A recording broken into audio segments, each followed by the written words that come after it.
Hello everyone, welcome back to my channel Skill Arc. मैं हूं प्रियंका और आज की जो हमारी क्लास रहेगी, इस क्लास में एक्सरसाइज 11.2 हम स्टार्ट कर रहे हैं।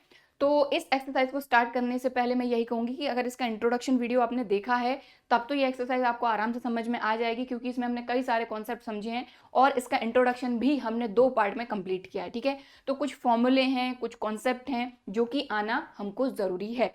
तो इसके दोनों इंट्रोडक्शन वीडियो की लिंक आपको ऊपर लाइन से मिल जाएगी, इंट्रोडक्शन पार्ट 1 और पार्ट 2। और यहाँ से लिंक नहीं भी मिलती है तो डिस्क्रिप्शन बॉक्स में मैंने चैप्टर वाइज प्लेलिस्ट की लिंक मेंशन करी है। तो अगर प्लेलिस्ट के थ्रू पढ़ेंगे तो ज़्यादा आसान रहेगा चीज़ें करना, क्योंकि प्लेलिस्ट में क्या होता है, सारी चीज़ें आपको लाइन से मिल जाती हैं। ठीक है, तो क्लास स्टार्ट करेंगे। तो यहाँ पर हमने लिया है एक्सरसाइज 11.2 का क्वेश्चन नंबर 1। तो क्वेश्चन नंबर 1 में हमको बोला जा रहा है, show that the 3 lines with direction cosines this and this are mutually perpendicular. तो जब हमने पिछली क्लास में देखा था कि अगर 2 लाइन परपेंडिकुलर है, हालांकि यहाँ 3 लाइन दी हैं, तो अभी अपन पहले 2 की बात करते हैं फिर आगे की बात करेंगे।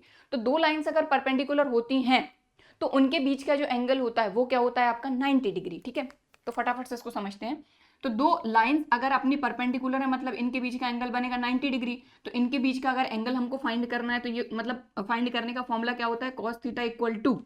अब देखिए यहां पर बात हो रही है डायरेक्शन कोसाइंस की। ठीक है, डायरेक्शन रेशियोज अगर दिए जाते हैं तो एंगल अलग फॉर्मूले से फाइंड होता है, डायरेक्शन कोसाइंस दिए जाते हैं तब अलग फॉर्मूला हम यूज करते हैं। तो cos थीटा इक्वल टू होता है L1 L2 M1 M2 और N1 N2। बात समझ में आई? तो अगर हमारा थीटा 0 है मतलब कि cos 90 डिग्री, और cos 90 यहां लिख लेते हैं cos 90, और cos 90 होता है आपका 0। यानी कि अगर 2 लाइन परपेंडिकुलर हैं तो उसके लिए शो करना जरूरी है ये वाली कंडीशन। अगर 2 लाइन के direction cosines L1 L2 plus M1 M2 plus N1 N2 equal to 0 आप शो कर देते हैं, मतलब वो दोनों लाइन होंगी परपेंडिकुलर। समझ में आ गई बात? और अगर डायरेक्शन रेशियोज दिए जाते हैं तो उस कंडीशन में तो मैंने आपको बताया ही था कि A1 A2 plus B1 B2 plus C1 C2 equal to अगर 0 आप शो कर देते हैं मतलब दोनों लाइन आपकी परपेंडिकुलर हैं। तो इस क्वेश्चन में अगर देखा जाए तो डायरेक्शन कोसाइंस की बात हो रही है तो हम ये कंडीशन लेकर चलेंगे।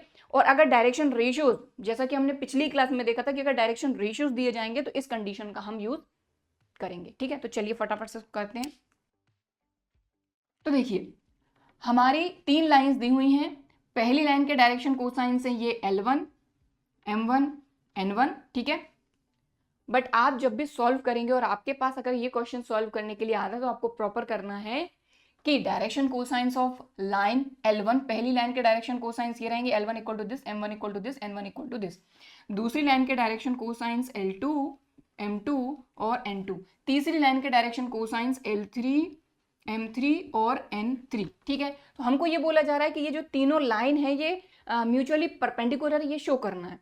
तो पहले हम इन दोनों लाइन को शो करेंगे। ठीक है, तो फर्स्ट हमने पहली और दूसरी लाइन इन दोनों को हम लेकर शो कर रहे हैं।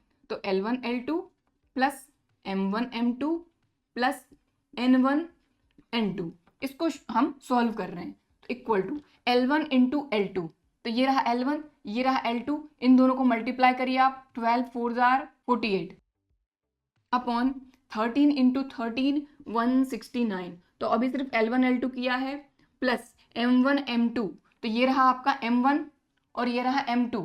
तो -3 इंटू 12 -36, तो प्लस -36 अपॉन 13 इंटू 13 169।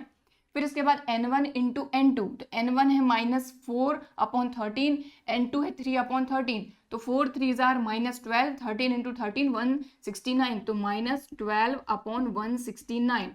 अब आपको क्लियर दिख रहा है कि तीनों के बेस सेम है, तो ये आ जाएगा 169। ठीक है, और ये 48 माइनस का 36 माइनस का 12 माइनस का 48, तो 48 माइनस 48 इक्वल टू ये आ जाएगा 0। कहने का मतलब क्या हुआ कि L1 L2 plus M1 M2 plus N1 N2 equal to 0 आपने शो कर दिया, मतलब कि पहली लाइन और दूसरी लाइन तो परपेंडिकुलर है। L1 perpendicular to L2। ठीक है, पहली और दूसरी लाइन परपेंडिकुलर हो गए। नाउ अब इन दोनों को परपेंडिकुलर शो करेंगे कि ये दोनों है कि नहीं, क्योंकि म्यूचुअली पूछा है कि आपस में ये परपेंडिकुलर है या नहीं, तो ये इसके साथ परपेंडिकुलर होना चाहिए, ये इसके साथ और ये इसके साथ। अब अपन लेंगे इन दोनों लाइन की बात कर रहे हैं, तो L2 L3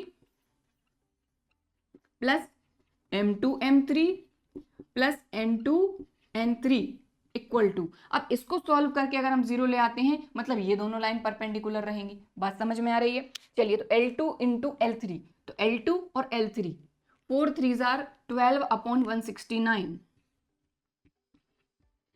ठीक है। फिर M2 M3 तो 12 इंटू -4, तो ये हो जाएगा माइनस का 48, 13 इंटू 13 169। N2 N3 12 3 जार 36/169, ठीक है। अब फिर से वही चीज आगे इसको अपन कर ही सकते हैं, प्लस का 36 प्लस का 12 ये हो जाएगा प्लस का 48 और माइनस का 48 तो है ही, डिनोमिनेटर सभी के सेम है, तो ये आ जाएगा 169 और ये आ गया आपका 0। तो आप देख पा रहे हैं कि यहाँ पर L2 L3 M2 M3 N2 N3 यानी सेकेंड और थर्ड लाइन भी परपेंडिकुलर हैं। सो L2 परपेंडिकुलर L3, ठीक है।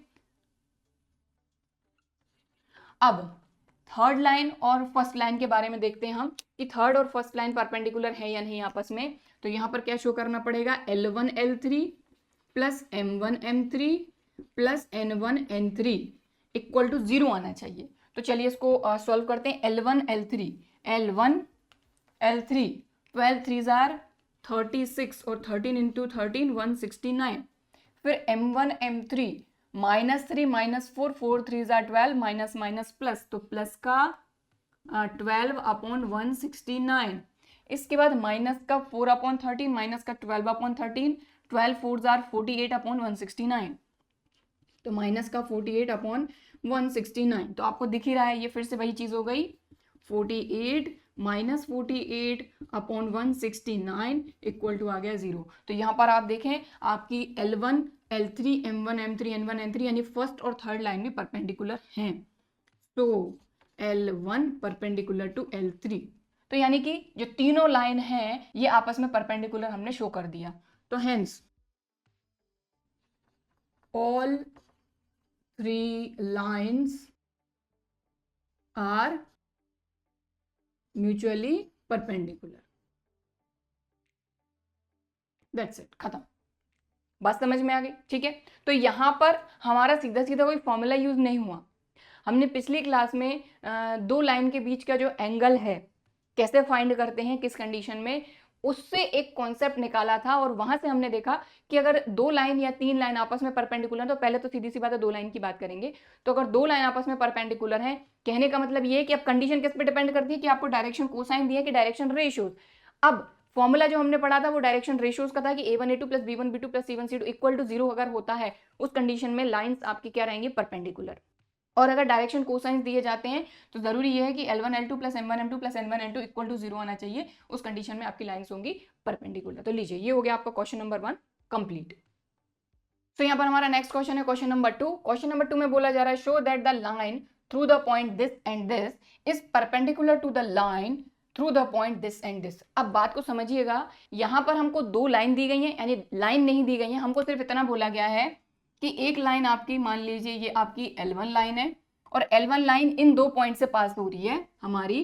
पहला पॉइंट है 1 -1 2 और दूसरा जो पॉइंट है ये है आपका 3 4 -2, ठीक है। और एक और लाइन, अब ये पैरेलल नहीं है ना, मैं यहाँ पर बना रही हूँ दूसरी लाइन लेकिन ये पैरेलल नहीं है, ये सिर्फ मैं आपको बना के बता रही हूँ कि इस तरीके से हमको दो लाइन L1 और L2 दी गई हैं, ठीक है। तो पहली लाइन इन दोनों पॉइंट से पास हो रही है और दूसरी लाइन 0 3 2 और 3 5 6 इन दोनों पॉइंट से पास हो रही है और हमको ये शो करना है कि ये जो दोनों लाइन है ये परपेंडिकुलर हैं।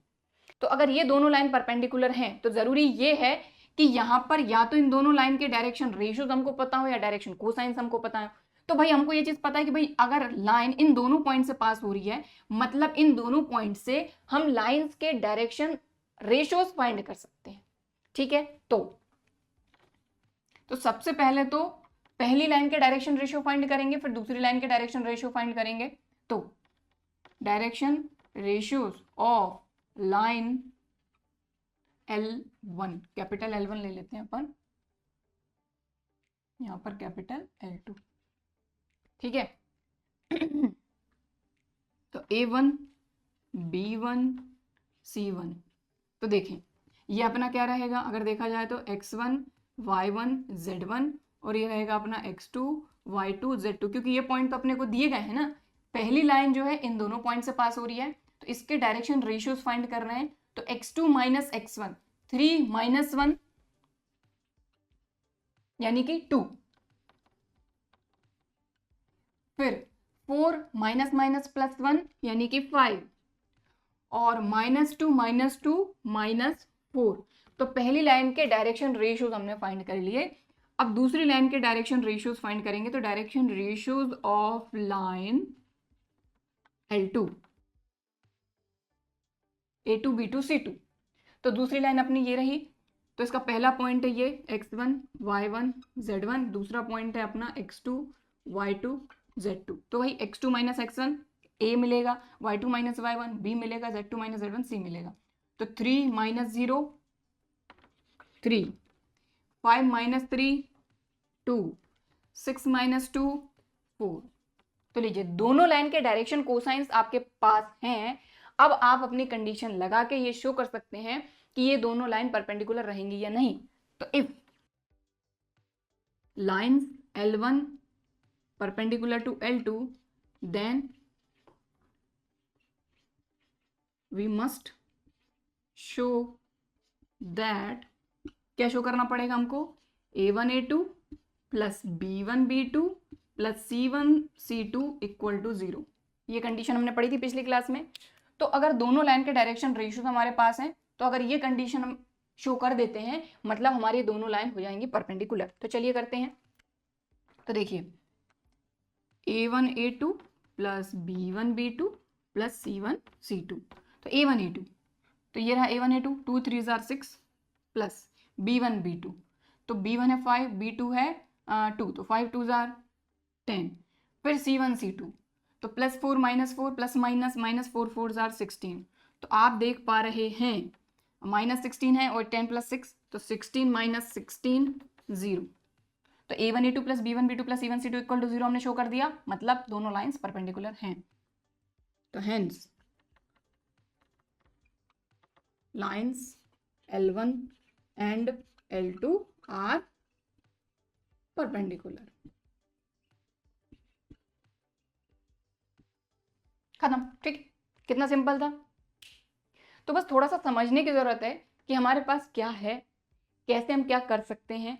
कंडीशंस क्लियर हैं तो बिल्कुल आराम से आप सब कुछ कर सकते हैं। अब हम देखेंगे नेक्स्ट क्वेश्चन।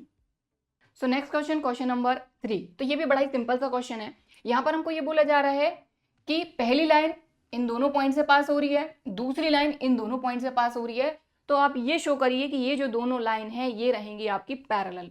तो अगर दो लाइन पैरेलल होती हैं तो उसकी कंडीशन हमने देखी थी कि उनके जो डायरेक्शन रेशियोज होते हैं वो प्रोपोर्शनल होते हैं।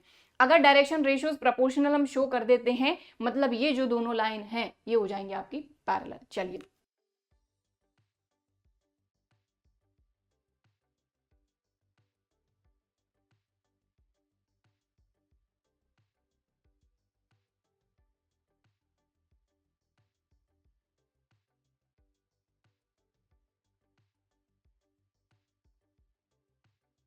तो यहां पर हमने लिखा कि लाइन L1 यानी पहली लाइन इन दोनों पॉइंट से पास हो रही है, दूसरी लाइन इन दोनों पॉइंट से पास हो रही है, तो इनके डायरेक्शन रेशियोज फाइंड करेंगे, है ना।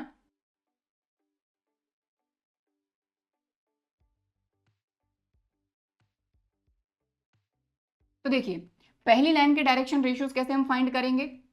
पहली लाइन इस और इस पॉइंट से पास हो रही है, तो ये रहेंगे x1 y1 z1, ये रहेंगे x2 y2 z2। तो 2 माइनस 4, तो 2 में से 4 को माइनस करोगे तो आ जाएगा माइनस का 2, राइट। फिर 3 minus 7 minus 4, right. 4 minus 8 minus 4। तो पहली लाइन के डायरेक्शन रेशियोज आ गए। अब डायरेक्शन रेशियोज ऑफ लाइन 2, दूसरी लाइन के डायरेक्शन रेशियोज फाइंड करेंगे। तो दूसरी लाइन इस पॉइंट से और इस पॉइंट से पास हो रही है, तो x1 y1 z1, x2 y2 z2, तो 1 में से माइनस करेंगे -1, 2 में से माइनस करेंगे -2 और 5 में से माइनस करेंगे 1। तो 1 में से माइनस कर रहे हैं -1, तो माइनस माइनस प्लस 1, तो 1 + 1 2, तो A2 हो जाएगा 2। 2 में से माइनस कर रहे हैं -2, तो 2 माइनस माइनस प्लस 2 यानी कि 4। और 5 में से 1 को माइनस करेंगे तो ये आ गया प्लस का 4। तो हमारे पास डायरेक्शन रेशियोज आ गए L1 लाइन के और L2 लाइन के। अब हमको ये शो करना है कि ये जो दोनों लाइन हैं ये पैरेलल हैं, और पैरेलल शो करने के लिए हमारे पास कंडीशन है कि अगर दो लाइन पैरेलल हैं तो उनके डायरेक्शन रेशियोज होने चाहिए प्रोपोर्शनल। ठीक है, now if A1/A2 equal to B1/B2 equal to C1/C2, then line L1 parallel to L2। तो अगर ये कंडीशन सेटिस्फाई हो जाती है तब दोनों लाइन हो जाएंगी पैरेलल। तो चलिए इसमें वैल्यू रखते हैं अपन। तो A1/A2, तो A1 कितना है -2 अपॉन A2 कितना है +2। B1/B2, B1 क्या है अपने पास -4 अपॉन B2 है 4। C1 है -4 और C2 है 4। तो अब आप इसको देखिए, इसको सॉल्व कर लेंगे तो 2 से 2 कैंसिल, 4 से 4 कैंसिल, ये 4 से 4 कैंसिल, सभी जगह माइनस है, मतलब ये क्या आ गया आपका -1। तीनों की वैल्यू जो है ये इक्वल आ रही है और देखिए आप प्रोपोर्शनल है ये। तो इस कंडीशन में आपकी जो लाइंस हैं वो हो जाएंगी पैरेलल। तो यहां लिखेंगे, चाहे तो इसको मत लिखिए, तो यहां आ जाएगा -1 इक्वल टू -1 इक्वल टू -1। तो hence lines L1 and L2 are parallel। खत्म। ठीक है, तो ये हो गया आपका क्वेश्चन नंबर 3 कंप्लीट। तो यहाँ पर देखिए कंडीशंस आपको पता होनी चाहिए कि अगर लाइंस पैरेलल हैं मतलब वो मतलब उनके जो डायरेक्शन रेशियोज है वो प्रोपोर्शनल होना चाहिए। अगर लाइंस परपेंडिकुलर हैं तो डायरेक्शन रेशियोज यानी A1A2 + B1B2 + C1C2 equal to 0 आना चाहिए। और अगर डायरेक्शन कोसाइंस दिए जाते हैं तो वो कंडीशन भी हमने पहले क्वेश्चन में देख ली। ठीक है, क्लियर। अब हम करेंगे नेक्स्ट क्वेश्चन। सो यहाँ पर अब हम कर रहे हैं नेक्स्ट क्वेश्चन, क्वेश्चन नंबर 4। तो इंट्रोडक्शन पार्ट 1 एक्सरसाइज 11.2 का इंट्रोडक्शन पार्ट 1 में जो कॉन्सेप्ट हमने समझे थे वो सारे कॉन्सेप्ट यहाँ पर लगने वाले हैं। ठीक है, तो यहाँ पर आपको फिगर नहीं बनाना है, बट मैं फिगर बना के आपको समझाऊंगी ताकि एक एक चीज आपको क्लियर हो जाए, क्योंकि अभी क्लियर हो जाएगी तो आपको आगे क्वेश्चन करने में दिक्कत नहीं होगी। ठीक है, देखिए हमको बोला जा रहा है find the equation of the line which passes through the point this and is parallel to the vector this. तो हमने यहाँ पर ये समझा था कि अगर किसी भी लाइन की इक्वेशन हमको फाइंड करनी है तो दो कंडीशन में हम फाइंड कर सकते हैं। एक कंडीशन जिसमें एक पॉइंट दिया जाएगा और वो किसी ना किसी वेक्टर के पैरेलल रहेगा। दूसरी कंडीशन थी कि 2 पॉइंट से पास हो रहा, तो 2 पॉइंट से तो पास ये नहीं हो रहा है। तो यहाँ पर पहली कंडीशन बन रही है कि जो लाइन है वो इस पॉइंट से पास हो रही है और इस वेक्टर के पैरेलल है। तो फिगर आपको जरूरी नहीं है कि आपको बनाना ही हो, मैं यहाँ पर इसलिए समझा रही हूँ आपको बना के ताकि आपको क्लियर समझ में आ सके। तो ये हमारा XYZ एक्सिस है। इस तरीके से अगर हमारी लाइन है तो ये एक पॉइंट 1 2 3 से पास हो रही है, तो ये पॉइंट हम लेते थे A, तो ये पॉइंट हो गया हमारा 1 2 3। और ये पॉइंट मतलब कि अगर देखा जाए तो x1 y1 z1 हम लेते थे जब हमने इसका डेरिवेशन किया था। ओके ठीक है, इसके बाद parallel to the vector 3i + 2j - 2k, और इसी के पैरेलल एक वेक्टर हम b लेते थे। ठीक है, वेक्टर b, तो ये दिया है हमको 3i + 2j - 2k। राइट, समझ में आ गई बात। और दूसरा पॉइंट यहाँ पर हम लेते थे P और इसका पोजीशन वेक्टर हम लेते थे वेक्टर R, और ये होता था अपना वेक्टर A। तो आई होप आप समझ पाए होंगे कि किस तरीके से किस चीज को हमको क्या लेना है। तो इसका डायरेक्ट फॉर्मूला अपना होता था कि vector R equal to vector A plus lambda vector B। ठीक है, तो बस अब सारी चीजें जब आपको क्लियर है तो कोई दिक्कत है नहीं। तो यहाँ पर सबसे पहले तो देखिए A वेक्टर आपको फाइंड करना है और A वेक्टर का जो पॉइंट है वो है पॉइंट A। तो A पॉइंट का पोजीशन वेक्टर OA इस पॉइंट से आप फाइंड करेंगे। ठीक है,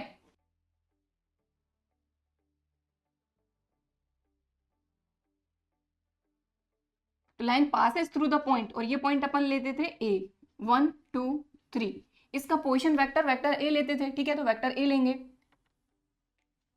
position vector of point A, इसको हम क्या लेंगे वेक्टर A। ये क्या हो जाएगा, पॉइंट अपने पास है, इसका पोजीशन वेक्टर फाइंड कर सकते हैं 1i कैप, तो i कैप ही लिख देते हैं, plus 2j cap plus 3k cap. ठीक, तो ये A वेक्टर आ गया। और अपने को किस चीज की जरूरत है, वेक्टर B की। तो वेक्टर B कौन सा होता था, जो कि हमारी लाइन के पैरेलल होता था। तो पैरेलल वेक्टर दिया है एंड वेक्टर B अपना क्या हो जाएगा, ये 3i cap plus 2j cap minus 2k cap. ठीक है, अब बस सीधा सीधा अपन फॉर्मूला रख देंगे, तो यहां लिखेंगे so vector equation of line vector r equal to vector a plus lambda vector b। तो vector r equal to vector a क्या है अपना, कहाँ गया ये, i cap plus 2j cap plus 3k cap, ठीक, plus lambda vector b 3i cap plus 2j cap minus 2k cap. बात समझ में आई? ठीक है, तो वेक्टर बी क्या रहेगा, जो अपने को पैरेलल दिया जाएगा, लाइन के पैरेलल, वो रहेगा वेक्टर बी। और जिस पॉइंट से हमारी लाइन पास हो रही है उसी पॉइंट से हमको मिलेगा हमारा वेक्टर ए। अगर ये चीजें आपको क्लियर हो गई तो क्वेश्चन बनाने में, क्वेश्चन करने में आपको कहीं पर भी कोई भी कंफ्यूजन, कोई भी दिक्कत, कोई भी परेशानी नहीं होगी। ओके, ठीक है, तो ये अभी हमने क्या फाइंड किया, वेक्टर फॉर्म। अब हालांकि इस क्वेश्चन में हमको ऐसा तो कुछ बोला नहीं गया है कि हमको वेक्टर फॉर्म फाइंड करना है कि कार्टेशियन फॉर्म फाइंड करना है। और बुक के हिसाब से देखते हैं तो बुक में हमको सिर्फ और सिर्फ वेक्टर फॉर्म ही आंसर में दिया हुआ है, बट क्योंकि यहाँ पर कुछ नहीं बोला गया है तो हम इसका कार्टेशियन फॉर्म भी फाइंड करेंगे। तो देखिए कार्टेशियन फॉर्म क्या होता है, ये तो हो गया आपका वेक्टर फॉर्म, ठीक है। और लेमडा क्या है यहाँ पे, lambda belongs to R real number. Figure अपन हटा देते हैं।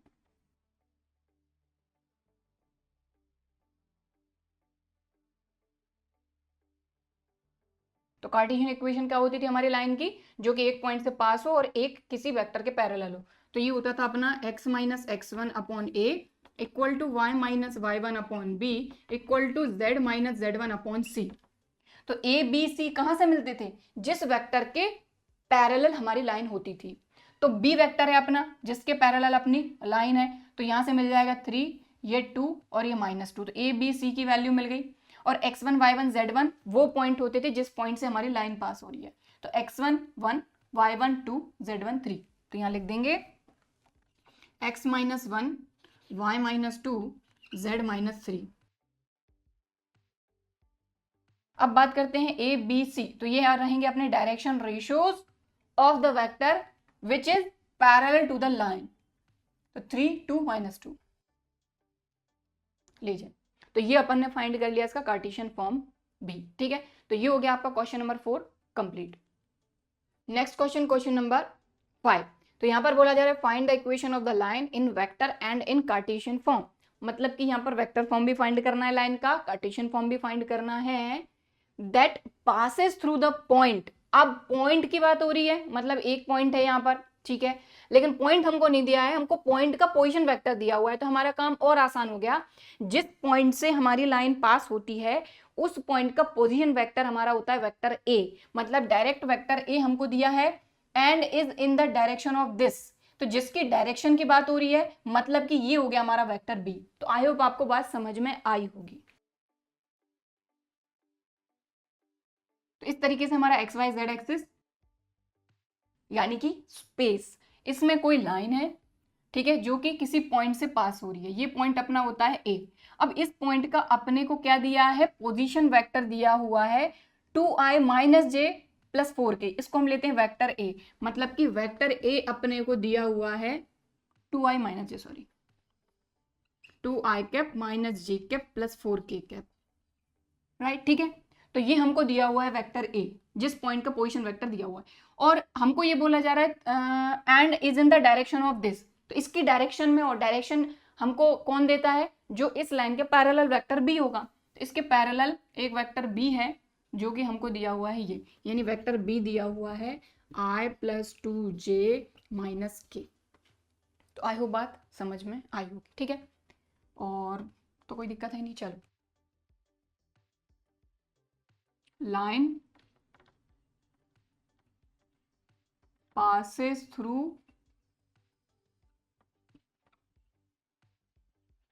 the point with position vector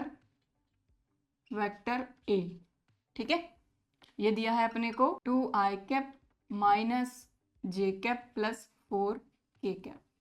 और क्योंकि कार्टेशियन फॉर्म जब हम फाइंड करेंगे तो हमको x1 y1 z1 और हमारे डायरेक्शन रेशियोज की जरूरत पड़ेगी। तो x1 y1 z1 तो हमको a से ही मिलेगा, जिस पॉइंट से हमारी लाइन पास हो रही है, x1 y1 z1, ठीक है। और x1 y1 z1 की अगर हम बात करें तो इस पॉइंट का पोजीशन वेक्टर वेक्टर a है, मतलब कि a पॉइंट के कोऑर्डिनेट हो जाएंगे 2 -1 और 4, ठीक है। और वेक्टर b से हमको मिलेगा a b c, तो ये हो जाएगा अपना 1 2 -1, ठीक। इस तरीके से सारी चीजें आपको देखनी है। तो चलिए वेक्टर a हो गया। अब एंड इन द डायरेक्शन, अब डायरेक्शन की बात आती है तो वहां आ जाता है हमारा वेक्टर b, ये है अपना i cap plus 2 j cap minus k cap, ठीक है। Then vector equation of line क्या हो जाएगा आपका, vector r equal to vector a plus lambda vector b, तो ये हो जाएगा vector r equal to vector a, अपन लिख लेंगे यहाँ पर 2i cap minus j cap plus 4k cap plus lambda, और वेक्टर b अपना है i cap plus 2j cap minus k cap. तो ये आ गया आपका वेक्टर फॉर्म। अब दूसरी चीज हमको कार्टेशियन फॉर्म भी पूछा है, तो कार्टेशियन फॉर्म का सीधा फॉर्मूला लिखेंगे अपन। तो यहां पर इसको अपन इस तरीके से, ये पहली चीज आ गई, ठीक। Now coordinates of point A, यानी कि जिस पॉइंट से हमारी लाइन पास हो रही है, तो वो रहेंगे x1 y1 z1, और ये अपने को कहां से मिलेंगे, वेक्टर ए से। तो ये हो जाएंगे आपके 2 -1 4, यही रहेंगे x1 y1 z1, ठीक है। And direction ratios of vector B, ये क्या रहेंगे अपने, वेक्टर बी कहाँ गया, ये रहा 1 2 -1। सो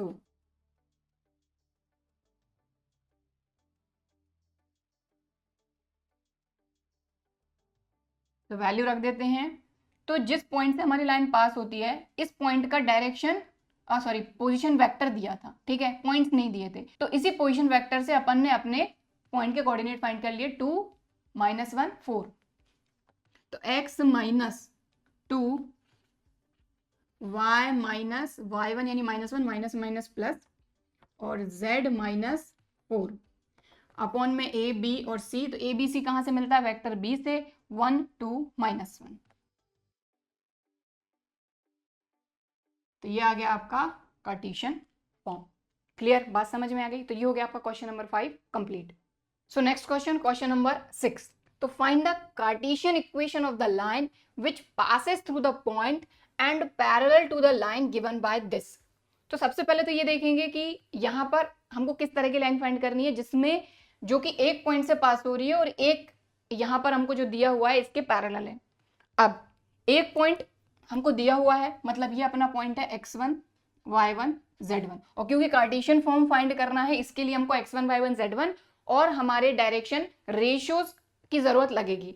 तो देखिए ये तो पॉइंट हो गया x1 y1 z1, और डायरेक्शन रेशियोज की अगर हम बात करें तो ये हमको किससे मिलता है, जिस लाइन के पैरेलल हमारी लाइन होती है। तो ये जो लाइन है इसके पैरेलल हमारी लाइन है जिसकी इक्वेशन हमको फाइंड करनी है। तो देखिए फिगर बना के थोड़ा सा समझाती हूं मैं आपको। इस तरीके से हमारी लाइन है जो कि एक पॉइंट ए से पास हो रही है। अब ए जो होता है इसी के कोऑर्डिनेट होते हैं अपने x1 y1 z1, जो कि अपने को दिए हैं -2 4 -5, यानी x1 है -2 y1 है 4 और z1 है -5। इसके बाद अब पोजीशन वेक्टर की तो जरूरत है नहीं, क्योंकि हमको कार्टेशियन फॉर्म फाइंड करना है, हमको वेक्टर फॉर्म फाइंड नहीं करना। इसके बाद इसके जो पैरेलल होता है, जो भी लाइन पैरेलल होती है, तो वो हमको दी है ये, ठीक है। और जो पैरेलल लाइन होती है उसी से हम फाइंड करते हैं हमारे डायरेक्शन रेशियोज। तो अगर इस फॉर्म में लाइन दी है, मतलब इसके डायरेक्शन रेशियोज क्या होंगे, 3 5 6, ठीक है। क्या होता है x minus x1 upon A, y minus y1 upon B, z minus z1 upon C, यानी ए बी सी यहां से हमको डायरेक्ट मिल जाएंगे, ठीक। चलो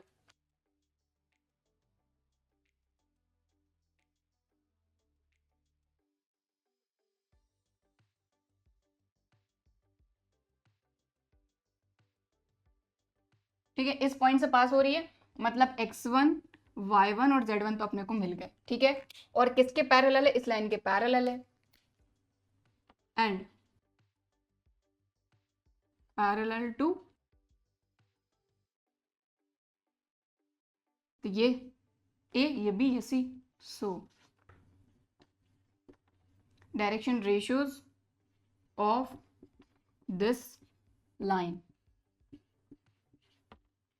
A3 B5 C6। तो भाई जब x1 y1 z1 आ गए, a b c आ गए, तो सीधा कार्टेशियन फॉर्म फाइंड कर सकते हैं। बहुत ही सिंपल क्वेश्चन है ये। तो यहाँ पर लिखेंगे सो कार्टेशियन फॉर्म ऑफ लाइन, या कार्टेशियन इक्वेशन लिखो, Cartesian equation of line x minus x1 upon a, y minus y1 upon b, z minus z1 upon c। ठीक है, तो ये हो जाएगा, देखिए x माइनस x1, x1 क्या है? -2, तो माइनस माइनस +2 अपॉन a 3,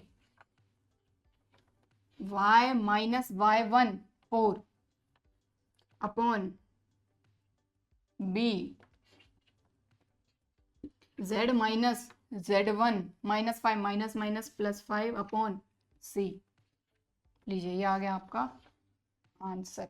तो बात वही है, मैं हमेशा यही कहती हूँ आपसे कि अगर कॉन्सेप्ट क्लियर है तो आपको कहीं पर भी दिक्कत नहीं होगी, कहीं पर भी नहीं अटकेंगे, क्योंकि यहाँ पर जो पॉइंट हमको दिया है जिससे लाइन पास हो रही है वो हमारा x1 y1 z1 होता है, और हमको क्योंकि कार्टेशियन फॉर्म फाइंड करना था तो उसमें देखो x1 y1 z1 की जरूरत होती है। ठीक है, और अगर 2 पॉइंट से पास होता तो यहाँ x2 minus x1 y2 minus y1 और z2 माइनस z1 आ जाता, लेकिन यहाँ पर 2 पॉइंट से पास नहीं हो रही थी, एक ही पॉइंट से पास हो रही थी हमारी लाइन, और ये लाइन किसके पैरेलल थी? इसके पैरेलल थी। अब इस फॉर्म को हम पहचानते हैं कि यहाँ डिनोमिनेटर में जो भी होता है वो हमारे होते हैं डायरेक्शन रेशियोज, तो डायरेक्शन रेशियोज मिल गए, बस बात खत्म। ठीक, क्लियर, समझ में आ गई बात? तो ये फिगर नहीं बनाना है, फिगर बना के मैंने सिर्फ आपको इसलिए समझाया कि आपको कॉन्सेप्ट क्लियर रह सके। अब हम देखेंगे नेक्स्ट क्वेश्चन। तो अब हम करेंगे नेक्स्ट क्वेश्चन, क्वेश्चन नंबर 7। तो देखिए, इस तरह का एक एग्जाम्पल हमने इसके इंट्रोडक्शन वीडियो में किया था कि हमको यहाँ पर देखिए कार्टेशियन फॉर्म दिया हुआ है और हमको इसका वेक्टर फॉर्म फाइंड करना है। तो कर लेते हैं, कोई दिक्कत नहीं, क्योंकि देखिए वेक्टर फॉर्म से कार्टेशियन फॉर्म तो हम फाइंड कर ही लेंगे, क्योंकि जब हमने फॉर्मूला भी इसका डिराइव किया था तो हमने सबसे पहले वेक्टर फॉर्म फाइंड किया था और फिर वेक्टर फॉर्म से ही हमने इसका कार्टेशियन फॉर्म डिराइव किया था। बट यहाँ पर कार्टेशियन दिया हुआ है, वेक्टर फाइंड करना है, तो कोई दिक्कत नहीं, इसको अपन कंपेयर करेंगे इसकी जनरल फॉर्म से। ठीक है,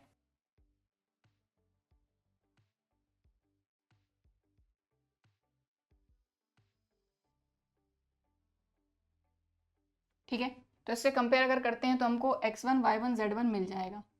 तो देखिए, ये हो जाएगा x minus 5 upon 3 equal to Y minus, अब फॉर्मूले में माइनस है बट यहाँ प्लस है तो इसको लिख देंगे -4, माइनस माइनस प्लस, ठीक, यहाँ से upon 7 equal to z minus 6 upon 2। तो इससे अगर कंपेयर करें तो अपने को x1 y1 z1 मिल जाएगा। ठीक है, so x1 equal to 5, y1 equal to -4 and z1 equal to 6। ठीक है, तो वेक्टर ए अपना क्या हो जाएगा? देखो, x1 y1 z1 वो पॉइंट होता है जिससे अपनी लाइन पास हो रही है। ठीक है, और जिस पॉइंट से अपनी लाइन पास हो रही है उसका पोजीशन वेक्टर तो इसी से फाइंड करेंगे, और उसका पोजीशन वेक्टर होता है वेक्टर ए। तो 5i minus 4j plus 6k। ठीक है, एंड ए बी सी, तो इससे हमको मिल जाएगा वेक्टर बी। वेक्टर ए मिल गया, बी मिल गया, बस अब सीधा सीधा अपन इसका वेक्टर फॉर्म फाइंड कर लेंगे।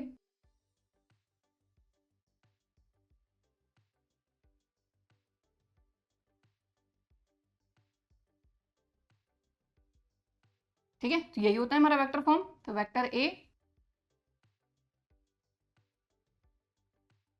Plus lambda vector B 3i 7j 2k, खत्म, ये आ गया आपका आंसर। ठीक है, तो क्वेश्चन बहुत सिंपल था, बस बात वही है कि हमको पता होनी चाहिए कि इसको हमको इससे कंपेयर करना होगा, जिससे हमको x1 y1 z1 मिलेंगे, यहाँ से a b c मिलेगा, और x1 y1 z1 से हम वेक्टर a फाइंड करेंगे, a b c से हम वेक्टर b फाइंड करेंगे। क्लियर? ठीक है, अब हम देखेंगे नेक्स्ट क्वेश्चन। सो नेक्स्ट क्वेश्चन, क्वेश्चन नंबर 8। तो क्वेश्चन नंबर 8 में हमको बोला जा रहा है find the vector and Cartesian equations, यानी वेक्टर फॉर्म भी फाइंड करना है लाइन का और कार्टेशियन फॉर्म भी फाइंड करना है हमको लाइन का, that passes through the origin and 5 - 2 3, यानी कि जिस लाइन की इक्वेशन हमको फाइंड करनी है वो लाइन 2 पॉइंट से पास हो रही है। ठीक है, तो 2 पॉइंट से अगर लाइन पास होती है तो उसका वेक्टर फॉर्म क्या होता है, vector r equal to vector a plus lambda vector b minus vector a, ये वेक्टर फॉर्म होता है। और इसका कार्टेशियन फॉर्म क्या होता है, x minus x1 upon x2 minus x1 equal to y minus y1 upon y2 minus y1, z minus z1 upon z2 minus z1। तो ये तो फॉर्मूले हो गए। ठीक है, अब सबसे पहले तो ये देखेंगे कि वेक्टर a फाइंड करना है, वेक्टर b फाइंड करना है, उसके बाद x1 y1 z1 x2 y2 z2 क्या होता है। देखो कार्टेशियन फॉर्म तो बड़ा आसान हो जाएगा जब पॉइंट्स आपको दिए हैं, 2 पॉइंट दिए हैं, तो पहला पॉइंट हो जाएगा x1 y1 z1, दूसरा पॉइंट हो जाएगा x2 y2 z2, तो कार्टेशियन फॉर्म का तो काम खत्म। अब पहले पॉइंट जो रहेगा, पहले पॉइंट से आप वेक्टर a फाइंड करेंगे और दूसरे पॉइंट से आप वेक्टर b फाइंड करेंगे। तो चलिए स्टार्ट करते हैं। सबसे पहले तो सबसे पहले अपन फाइंड करते हैं अपना वेक्टर इक्वेशन। ठीक है,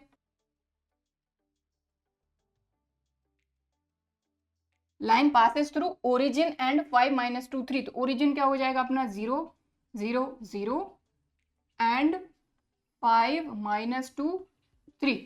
ठीक है, तो वेक्टर ए अपना क्या हो जाएगा, पहला जो पॉइंट है इससे अपना 0 i cap plus 0 j cap plus 0 k cap, and vector B क्या हो जाएगा अपना 5i cap minus 2 j cap plus 3 k cap. ठीक है, अब अगर फॉर्मूले की बात करें तो यहाँ पर b माइनस ए बी है, तो b माइनस ए और फाइंड कर ही लेते हैं। तो vector b minus vector a equal to, तो b में से a माइनस करो तो 5 - 0 5 माइनस 2 - 0 -2 3 - 0 3, तो यही कहिए जाएगा 5i cap minus 2 j cap plus 3 k cap. So vector equation of line vector r equal to vector a plus lambda vector b minus vector a। तो vector r equal to vector a क्या है अपना 0i 0j 0k, तो खैर यहाँ पर लिख देते हैं अपन, बाकी 0 ही है तो हट ही जाएगा वो।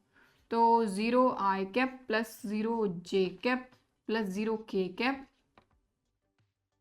प्लस लेमडा, अब b माइनस ए अपन पहले ही फाइंड कर चुके हैं तो यहाँ लिख देंगे 5i cap minus 2j cap plus 3k cap.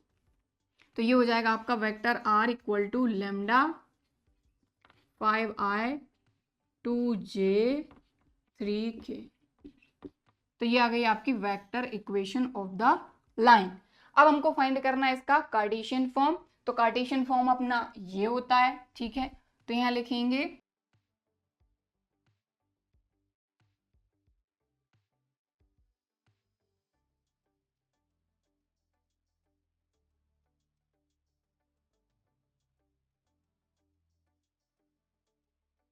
तो ये अपना हो गया Cartesian equation of the line. मतलब ये तो जनरल फॉर्म है, अब इसमें वैल्यू रखेंगे तो यहाँ पर x1 y1 z1 x2 y2 z2 की वैल्यू रखेंगे। तो पहला जो पॉइंट है ये x1 y1 z1, तो यहाँ लिखेंगे x1 equal to 0 y1 equal to 0 z1 equal to 0 and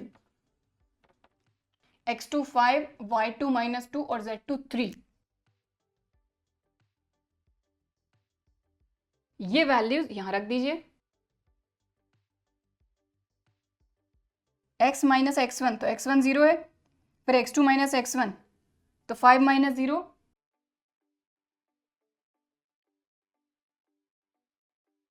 value रख दी। ये क्या हो जाएगा x upon 5 y upon minus 2 z upon 3।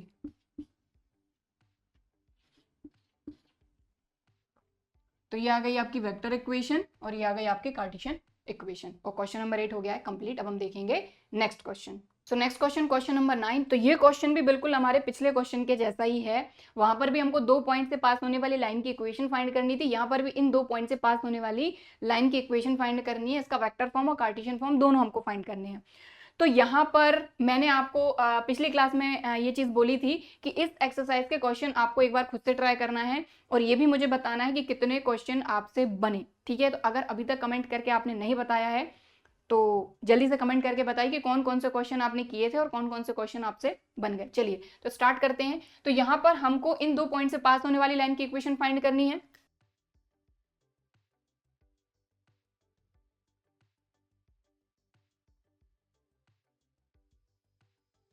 तो ये तो हो गए हमारे पॉइंट। इस पॉइंट से वेक्टर ए फाइंड करेंगे, 3i cap minus 2j cap minus 5k cap, और वेक्टर बी हो जाएगा हमारा 3i cap minus 2j cap plus 6k cap. ठीक है, और हमारा जो फॉर्मूला है उसमें हमको vector B minus vector A भी लगता है, तो पहले फाइंड कर लेते हैं। बी में से A minus 3i minus 3i 0i cap, minus 2j में से माइनस 2j माइनस करेंगे तो प्लस का 0j कैप, 6k कैप में से माइनस करेंगे 5 तो minus minus plus 6 plus 5 11k cap. बात क्लियर हो गई? ठीक है, तो अब हम इसका वेक्टर फॉर्म फाइंड करेंगे।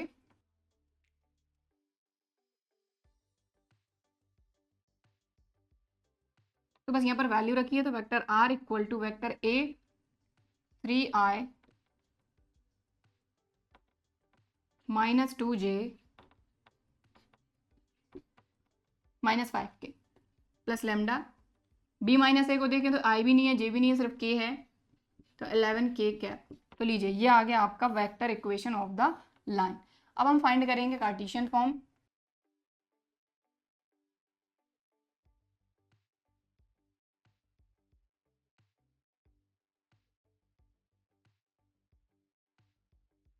तो ये तो रहा हमारा फॉर्मूला। ठीक है, अब x1 y1 z1 x2 y2 z2 देखेंगे। तो पहला पॉइंट x1 y1 z1, दूसरा पॉइंट x2 y2 z2।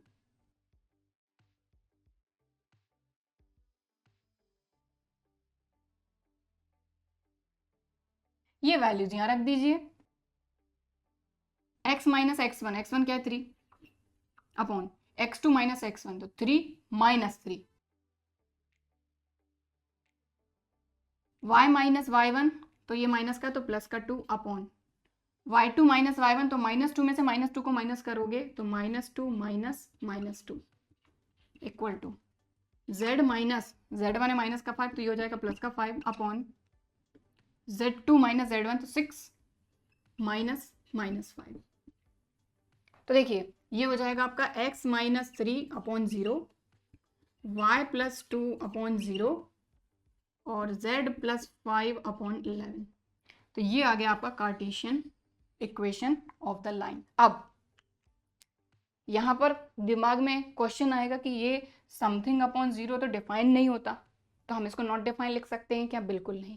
यहां पर हमने ये लाइन की इक्वेशन को शो करा है और इस 0 का मतलब ये है कि हमारी जो एक लाइन है इसके पैरेलल जो वेक्टर है उसके डायरेक्शन रेशियोज की वैल्यू है ये। तो a हो गया 0, b हो गया 0 और c हो गया 11। इसीलिए जब भी हम यहाँ पर कार्टेशियन फॉर्म फाइंड करेंगे किसी भी लाइन का, तो यहाँ पर इस चीज का ध्यान रखना है कि अगर समथिंग अपॉन 0 आ जाता है इसका मतलब ये नहीं कि ये डिफाइन नहीं है। इसका मतलब ये है कि यहाँ पर ये जो है ये किसको शो कर रहा है? इस लाइन के पैरेलल वेक्टर के डायरेक्शन रेशियोज को। ओके, तो ये आ गया आपका वेक्टर फॉर्म, ये आ गया आपका कार्टेशियन फॉर्म। तो इसको नोट करना चाहते हैं तो वीडियो को पॉज करके आप नोट कर सकते हैं। बाकी आज की क्लास में हम बस इतना ही करेंगे। हालांकि इस एक्सरसाइज के भी 9 क्वेश्चन ही कंप्लीट हुए हैं, कुछ क्वेश्चन और बचे रह गए हैं, तो उनको हम कवर करेंगे अगली क्लास में। सो आई होप कि आज की क्लास में हमने जो क्वेश्चन किए हैं ये आपको अच्छी तरीके से समझ में आए होंगे, वीडियो भी पसंद आया होगा। वीडियो पसंद आया है तो लाइक ज़रूर करिए, और अगर अभी तक चैनल को सब्सक्राइब नहीं किया है तो इसी तरह के और वीडियोज़ के लिए चैनल को सब्सक्राइब ज़रूर करिए। चलिए फिर मिलते हैं अगले वीडियो में, तब तक के लिए बाय एंड थैंक यू।